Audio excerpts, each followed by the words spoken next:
Welcome to the second episode of Too Good to Miss, and today I'm joined on Skype by Shelinder, who is the franchisee of three egg-free cake stores in Kent. And what's quite interesting about this, Shelinder, is you're doing something great, which we're going to move on to in just a second. But for you at the moment, lockdown means business is shut, right? I'm afraid so. Yeah, looked. Well, yeah.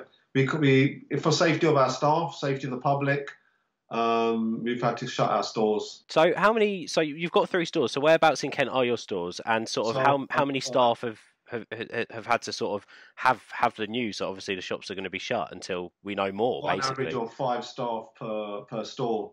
They're based in Gravesend, Strood, and Maidstone. Oh wow, okay. So how obviously those conversations, as we spoke the other week to Mark about, they must have been the toughest part of this whole Oh, thing.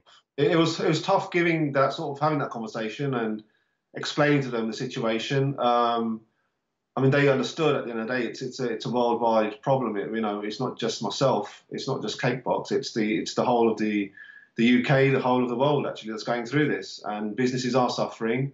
The reassurance I gave them was, look, this is just a temporary holiday. Just see it like that. I said we will be back bigger and stronger. Um, we had a few tears with some of the staff. They really love their job. It sort of gives them a sense of purpose, etc. But they're like, what we're going to do now. Yeah, it's So tough, isn't it? it's tough. It's tough, but what I keep telling everyone that we're all in this together at the end of the day. Yeah, no, 100% we are. And I think on that note, it'd be interesting to sort of learn, as you say, you're a franchisee, so you've got three stores. It's Yeah, under the Egg-Free Cake Box brand, that's right. which we all know and love, the most delicious cakes I think you can get. Thank you. So how does that sort of work when it comes to information being relayed to you? So have you had to make the decision to close the local stores, or is that made by say so to speak a head office? Head office have their sort of legal team. We're an IPO, so they have their shareholders. So they had a crisis meeting a few weeks ago to look at the strategy and what was best for the cake box, what was best for the franchisees, and more importantly, what was best for the public. So they decided, as of Sunday just gone, everyone had to close their stores. Any orders that could be fulfilled would have been fulfilled up until that date. Any pre-existing orders, unfortunately, we had to call them and cancel their orders, and just give them full refunds. And that's we've got to adhere to those sort of policies. And when it's coming from a safety point of view, you can't really argue with that. Yeah, no, safety's paramount, isn't it? And Yeah, especially when you guys are working with food. that's right. That's right. What about then? So we've obviously launched, and I spoke to you a bit about it before. Your local dot delivery, offering businesses a whole range of businesses, to be honest, but the main core of them, similar to yourselves, who have like shop fronts and they deal with food, the opportunity to have free online stores. I know we spoke about it before the call, but how come? Or why do you think the decision was made for you guys to shut up shop more than to maybe move to a delivery service? Do you think that's maybe still because of the uncertainty around how long things are going to last, and around the uncertainty of what the actual advice is right now? Yeah, I think the board must have taken a serious consideration. I mean, we've voiced our opinions as franchisees as, well, why don't we just, do an online only service where we can organise delivery? Hmm. I think for now they just want to give it a 3 week sort of period, see what happens, see what the government decide to do. And I think a lot of it came down to the bigger brands that had decided to close down, other franchisees as well, oh, sorry, franchises that are nationwide and even sort of worldwide. They decided to close down. So that was really the decision to close down temporarily. Yeah, I mean, I was slightly shocked. Someone who works in the food industry as you do, was you shocked when you saw the likes of like McDonald's and Nando's close as quickly as they did? I was shocked, but what I would say is I think there's an element of brand reputation.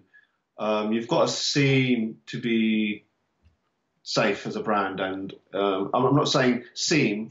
Um, what I mean is you've got to follow what the government are guiding you with. Yes, of course. Yeah, yeah. So and that's what it comes down to, safety. Yeah, no, and I think you're right in terms of is that outlook from the brand aspect. I think you're absolutely Yeah, spot on. I actually think you used the right word there in terms of safety, because at the end of the day, if they and we had this conversation within our company as well. If you're not being seen to be proactive and making decisive decisions right now, yeah, it yeah. only takes a second's worth of hesitation to get it wrong. That's and correct. and that's the problem. And if you get it wrong, then it's going to not just affect your brand now, but it's going to affect your brand, as you say. This period is, so to speak, it's not a holiday, but it is a short period of time that we're all going to be affected by the Yeah, current situation. The long term repercussions could be awful for the yeah. brand if you do hinder on those decisions, right? That's right. So you're right. I think reputation also counts for a lot when Oh these yeah, things it's hard, happen. like you said. I mean, once it's gone, it's a lot harder and a lot longer to build that back up. Is there anything during this period that you've learned? Is there anything that you're going to do differently, or is there anything that's going to potentially change when things do start to move back to normality? I think the main thing with all businesses, I guess, is being reactive to these sort of situations. Um, I don't know anything in my lifetime of this sort of scale that's happened that you could sort of measure up to.